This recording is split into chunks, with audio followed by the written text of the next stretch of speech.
Hello and welcome to Taiwan Talks. I'm Ian Kavat. Narendra Modi is meeting Volodymyr Zelenskyy in Ukraine on August 23rd. The visit follows on the heels of the Indian Prime Minister's visit to Vladimir Putin in Moscow during NATO's 75th anniversary summit. At the time, Zelenskyy blasted the visit on X on the same day that suspected Russian missiles tore through a children's hospital.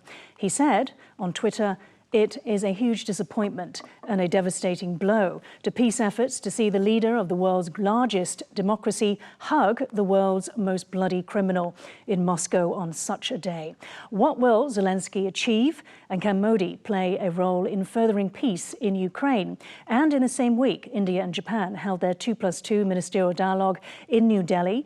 Is India's role in the Indo-Pacific region changing? And how is this challenging Delhi's multi-alignment policy as India's long-fought border dispute with China continues to spur new alliances? Joining us today is Nitin A. Gokhale, StratNewsGlobal Founder. A very warm welcome to you on the show today. Thank you. So let's start with Zelenskyy's invitation. In your view, what do you think will be Modi's strategic purpose? Well, the purpose, I think, is very clear that since he had gone to Moscow, probably they had a chat there, President Putin and Prime Minister Modi, about how to bring peace. It's not necessary that this one visit will bring peace, but remember, Modi has been talking about peace or the necessity for peace in Europe and in the war between Ukraine and Russia, when he actually remarked to President Putin that this is not the era of war. So he has been consistent as far as the desire is concerned. But I think it is this visit goes beyond that peace effort. Because remember, he is first landing in Poland, in Warsaw, and then spending 1.5 days to 2 days there.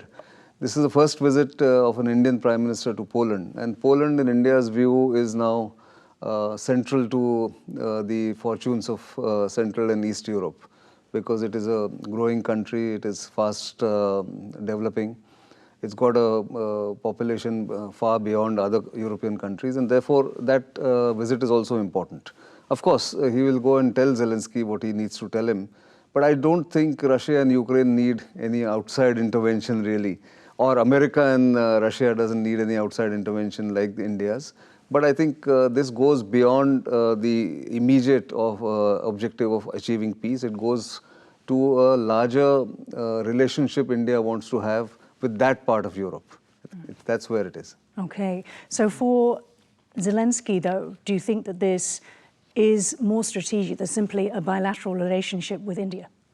It is right now more strategic because he would want as much support that he could get from the world community. But remember, today Russia can turn around and say Modi and Zelenskyy are meeting at a time when Zelenskyy or Ukraine has gone into Kirks.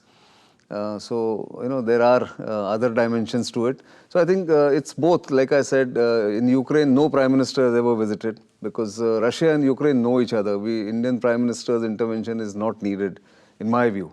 It's just an additional visit to Ukraine from going to Poland.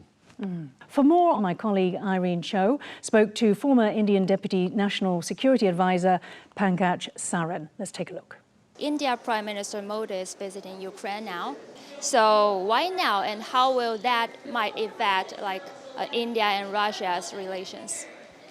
You know, an Indian Prime Minister has never visited Ukraine since establishment of diplomatic ties in 1992.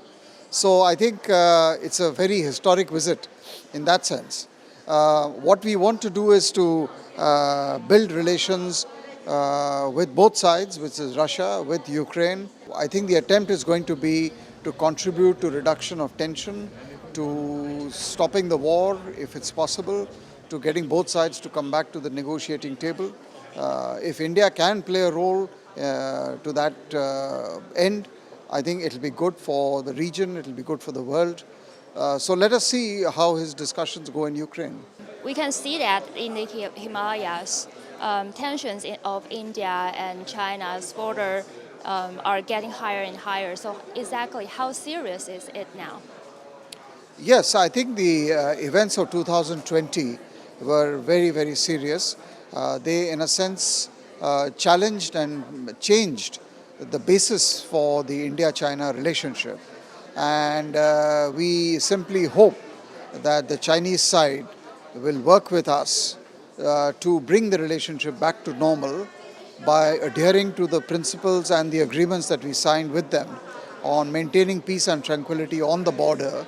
Till such time as we resolve the border question, we have to go back to the basics, and we have to address each other's mutual concerns.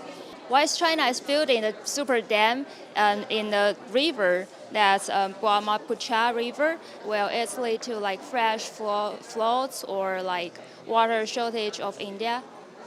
Look, China is the upper riparian, and as per international law, the upper riparian has a responsibility to consult and to keep the lower riparian informed.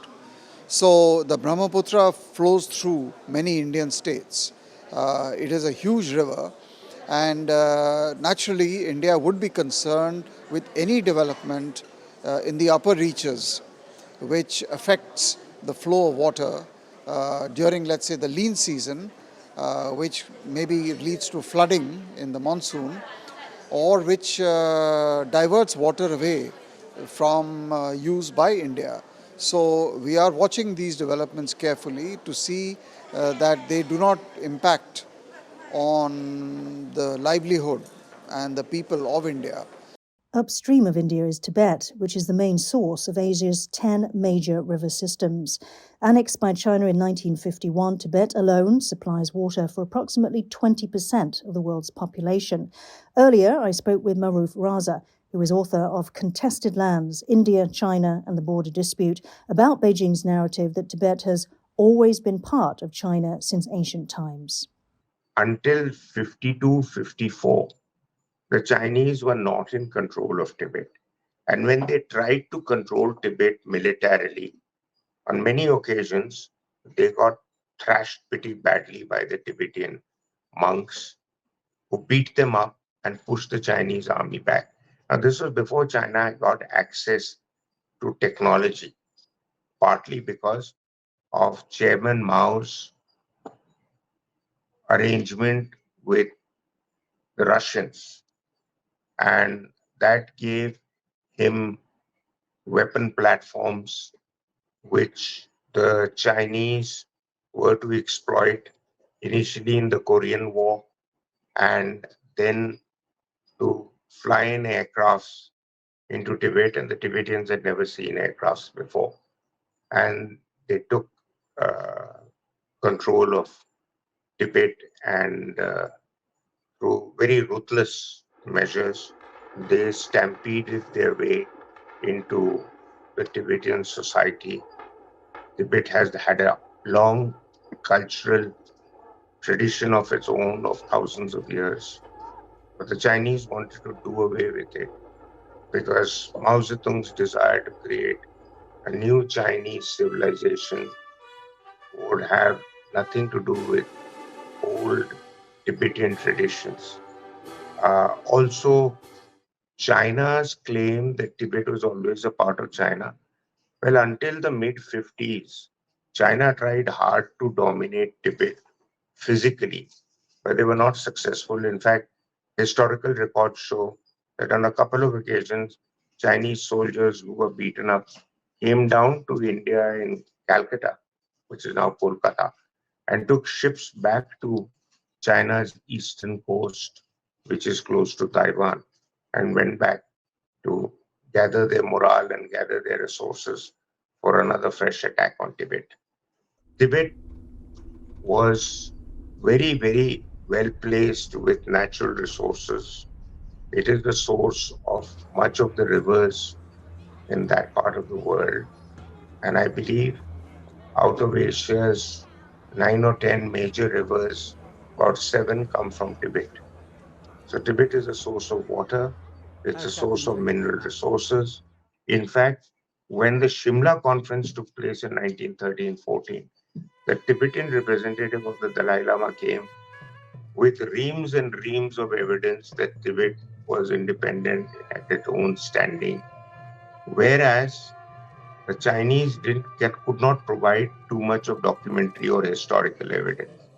So by making loud claims, you don't own a territory. You have to provide historical evidence. And therefore, the entire Tibetan claims are based on China's verbal claims. One of the evidences that are used is who was collecting taxes from whom when, historically. So that again puts China on a weak footing. So under Modi, we know that New Delhi is seeking to deepen its relationship with the West, while obviously still keeping the relationship with Moscow. You talked about, how Modi has, early on did say today's era is not the era of war. However, some people would still criticize Modi essentially for the energy or the oil purchases that India has been making with Russia, which basically they see as fueling Putin's war machine. So how well do you think Modi is balancing the West versus Russia? Well, I think he's done a good job so far. His government has done a good job so far.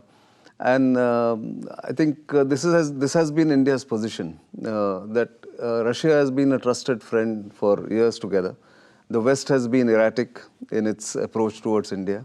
If you look back 75 years, that has been the problem. And it's just not the Modi government. Any other government in India would tell you that. As far as the purchase of oil, inexpensive Russian oil is concerned, if India had not done this, I want to draw your attention to this fact that if India had not done that and then refined that oil, part of that oil, and exported it to Europe, the prices of oil would have gone through the roof, and it would have affected the economies across the world much more than they have because of the two conflicts that are ongoing right now. So India, in a way, has played a balancer by getting that oil from there and giving it, and that nobody is objecting in Europe or in America for that oil to be going there, and the prices have been kept down. That must be kept in mind. These are practical approaches that India has adopted to its foreign policy and to its balancing act, if you want to call it that, between the West and Russia. But in my view, these relationships are two different relationships. They're in two different verticals, and they should not be mixed. Although both the sides that India engages with would like that other relationship to be given up. But India does not do that. India has not been able to, has never been pressurized. Nobody has been able to pressurize India to that extent. And therefore, I think this is a new approach of multi-alignment, where you don't. Earlier, non-alignments, you just kept away from both the sides, the Soviet Union and the West, led by America. Here, you're choosing to engage with anyone that serves your purpose or gives you the benefit that you want from them. So you're engaging on one hand with the Americans, on the other with the Russians. In the Gulf, for instance, or in the Middle East, you're engaging with Iranians, as well as the Saudis, who were sworn enemies till some months ago. Or look at the way India has handled the Israel-Palestine conflict. It has actually kept doors open for engagement with both. So that's the new approach that has been adopted by this government. So far it has worked. I'm not sure, or I can't guarantee that it will work going forward. Really. Okay, so India and Japan held their 2+2 ministerial dialogue between this week. Japanese Minister Kamikawa Yoko and Defense Minister Kihara Minoru traveled to Delhi to meet Indian External Affairs Minister S. Jaishankar and Defense Minister Rajnath Singh. The Indian side stressed that the India-Japan defense partnership will be an important element of realizing India's goal of becoming a developed nation by 2047. So can I ask you, what do you think is the vision of that partnership, that defense partnership between India and Japan? Well, I think, again, it goes beyond defense partnership. Therefore, it is 2+2. You also have foreign ministry, or what we call Ministry of External Affairs and Defense. India, Japan, in the past 15 to 20 years, have really come close. They are, of course, members of the Quad, but it goes again beyond the Quad. The basic aim here is to, of course, keep Indo-Pacific free and open. As is the objective of the other two Quad members. But Japan also can offer and wants to offer higher technology in both defense as well as non-defense sectors. Its investments are quite substantial in India, and they would like to take it higher as far as investments in new sectors are concerned, new technology is concerned. The other issue is about providing security and doing military exercises for interoperability, both bilaterally as well as in the four-nation format called Exercise Malabar in the Indo-Pacific or in the Indian Ocean, that sometimes they do, all these four nations, India, Australia, US and Japan. So I think Japan sees India as one of the important countries in South Asia and in the larger Asian context. I'm interested about India's policy of non-militarization because of Japan's case, which is that it appears to be changing its pacifist stance, which is related obviously to its constitution. And obviously the trigger for that is China's build-up. So do you sense that there is something like that happening for India itself? Well, India has to beef up its security because remember, India is situated in the most volatile region you can think of anywhere. It's surrounded by two, or at least got two neighbors who are also nuclear powered, or nuclear powers like India. It's the only region where you have three nuclear powers in such close proximity, and they're not exactly friends. So India has to ensure its own security, but it does not arm itself indiscriminately. It does not. It also balances the social needs, the developmental needs. In fact, there is a huge complaint in the Indian strategic community that the percentage of the defense budget is less than 2% of the GDP. And everyone wants it to be taken to at least 3%. But India says, no, our priorities are different. So militarization is a compulsion because of the situation, the context, and the geographical location in which India is situated. And of course, China's growing aggression in Indian Ocean as well as in the Himalayas. That relationship with Japan, you talked about, their willingness to transfer technology. Do you think it would help to reduce reliance on Russia? Not really, no. Russian equipment is the basic equipment like the tanks, like some of the fighter aircraft, which Japan has not known to really export or manufacture in large numbers. But high technology, deep tech, which Indian military is now looking to adopt and absorb, will be one area where Japan will be helpful. China has a number of border, let's call them border or territorial disputes. One of them, which is getting the most press, is the one with the Philippines in the South China Sea. Do you see any parallels or differences between these two disputes that China is involved in? Well, the parallels are that China wants to do salami slicing. That's been their old tactic. They've done that very successfully in South China Sea and is now attempting to do much more with Philippines. Something similar they've attempted in the Himalayas, which are actually areas which have been disputed for long. It's a long-standing border dispute with China from the 50s. And China wants to win without fighting. Yeah. And therefore, this salami slicing, this creeping forward tactics that it does. It has been trying to do this, and it tried. What are all the different ways that it's doing that? So it tries to make an incursion into an unheld area, which were agreed upon by both sides in various agreements since 1993, that no one will go and sit there permanently. They will go and do patrolling and go back. Those kind of agreements have been thrown out of the window by China since 2020, particularly in eastern Ladakh. And therefore, they will try and plonk 500 meters extra and then stay put. So saying that this is now our territory. That has been their tactic for a long time. But India has managed to do two operations in 2020, which forced them to go back from a certain area, where now both sides don't go to that area. For the time being, there is a status quo. And there is a standoff, of course. Large body of troops are facing each other at a distance, but very close to the border.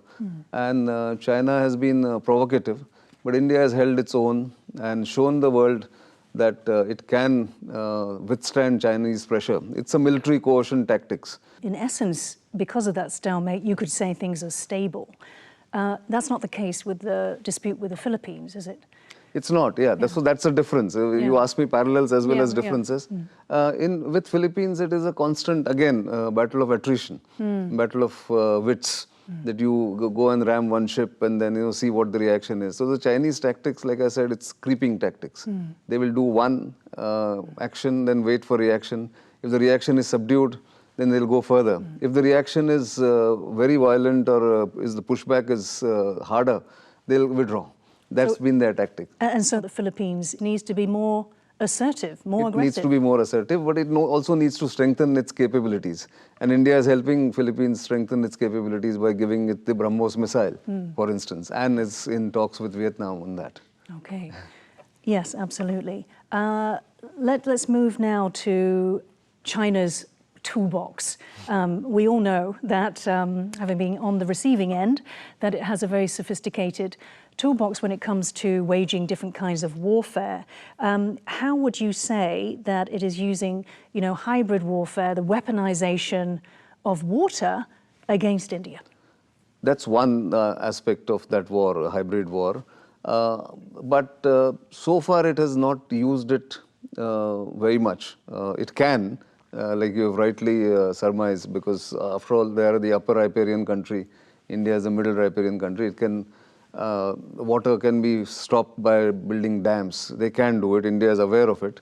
But I think right now they are doing other tactics: influence operations, disinformation, misinformation, weaponizing trade, weaponizing UN bodies where they have an upper hand. They also have a veto in the UN Security Council. So they're doing all this against very different nations. And with India, of course, it has been doing this for the past 10 years or 10 to 12 years now, with much more intensity than before.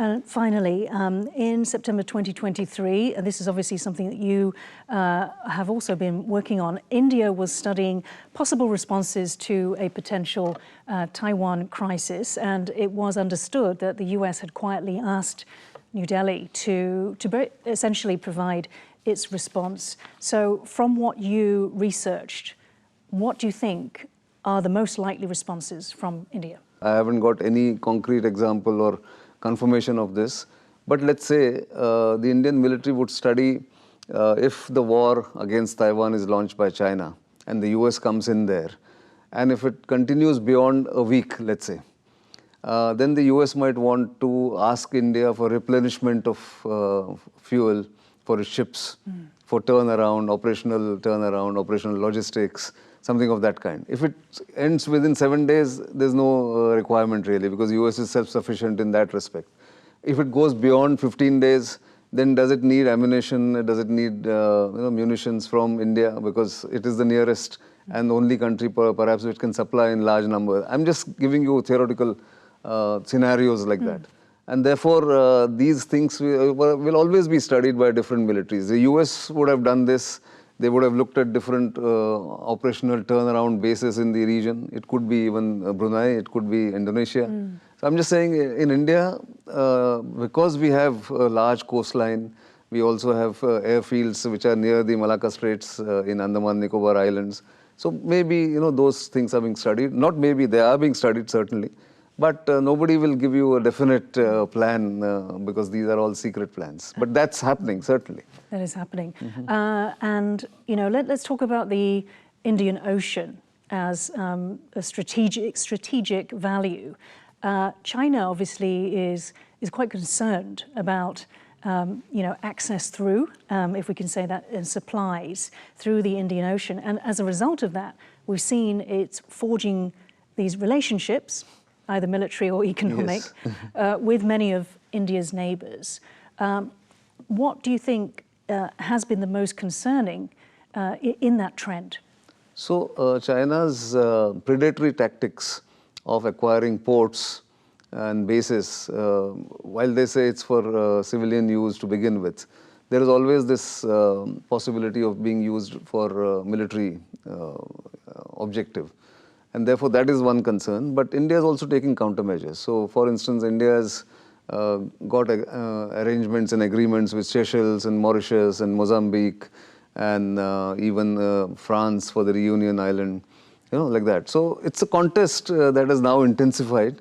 And nobody can stop China from coming into Indian Ocean. So, all countries, including the US, have to take countermeasures. And India is at the forefront of those countermeasures, because Indian Ocean, after all, is India's backyard. And therefore, India will continue to do this. Yes, there are concerns, but India watches it very closely, very, very, systematically, I would say, what China is doing in Indian Ocean. But they are more vulnerable than India in Indian Ocean, because it's a long supply chain for China if they have to go through Indian Ocean, Malacca Straits, and then get into mainland China. Therefore, India still has the geographical advantage. Right, okay. And when do you think that might tip? Difficult to say, because even India is building its navy quite rapidly. And it depends on which nations you go to. I mean, like I said, Sri Lanka till about 4 years ago was supposed to be China's closest ally. But India has helped Sri Lanka with $4 billion, no strings attached, no questions asked kind of a financial aid during their crisis. So hopefully Sri Lanka will be on India's side. This is a contest which goes on in every backyard of every big nation. US is today vulnerable to incursions by inimical powers in its own backyard. Australia cannot say that it has security or it has all the Pacific Island nations under its influence completely, because China is also making inroads there. So every region is now being seen as being contested by China. Now that is the common problem every democratic nation is facing. We're going to have to end it there. Thank you so much, Nitin Gokhale, for joining Taiwan Talks today. Thank you. It's my pleasure. If you liked our show, please search for us on YouTube, give us a thumbs up, and hit subscribe to our channel. Thank you for watching the show today. Stay safe and see you next time.